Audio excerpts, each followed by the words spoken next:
Super fast speed internet सह दौड़ब mobile 6G आड़कू आगकू बढ़ुची Bharat. Bharat में खूब शीघ्र लॉन्च हेब 6G नेटवर्क। भारत में द्रुत गति में सभी पाखरे पहुँचला इंटरनेट आ लोक मैंने 5G नेटवर्क भरपूर मजा उठाउछंती। आउ एबे सभी सरकार आनिचंती खुशी खबर, कारण विश्वर अनेक देश एपर्यंत 5G सेवा आरंभ कर पारि नथिबा बेले भारत 6G आड़कू एक पाद आगू बढ़ाई। आ भारत में केवल 6G सेवा लॉन्च हेब से नहीं बड़ अपडेट देइछंती केंद्र जोगाजोग राष्ट्रमंत्री चंद्रशेखर पेमासानी। केंद्र सरकार 2023 रे भारत 6G मिशन आरंभ करथिले।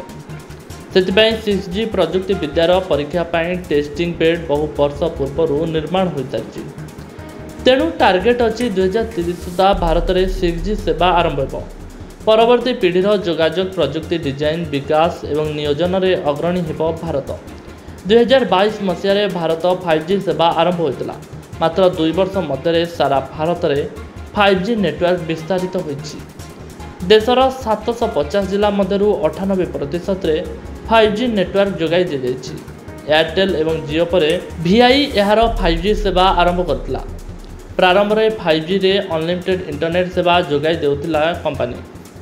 तेणु आशा करा जाउछि 6G रो मध्य समान कथा देखिबा मिलबो। 6G टेक्नोलोजी रे यूजर्स को सुपर फास्ट स्पीड इंटरनेट मिलिबो, जहार स्पीड 1 TB प्रति सेकेंड रहिबो बोली आशा करा जाउछि। एहा सह AI नेटवर्क सहित सैटेलाइट बेस्ड कनेक्टिव मिलिबो। हाई बैंडविड्थ एवं स्पीड पाई 6G टेक्नोलोजी रे टेराहर्ट्ज स्पेक्ट्रम रो व्यवहार हेबो। भारत में 6G विकास पाई सरकार पूर्ण प्रस्तुति करिसेंती।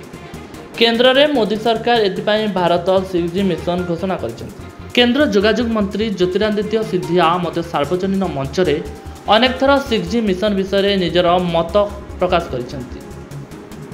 तेणु आशा करा जाउछि खूब शीघ्र देश में धमाल मचाइब 6G। Bureau report Hiranchal live. तेरे एभली किसी गुरुत्वपूर्ण खबर देखा चाहती आम चैनल को लाइक सब्सक्राइब और शेयर करो।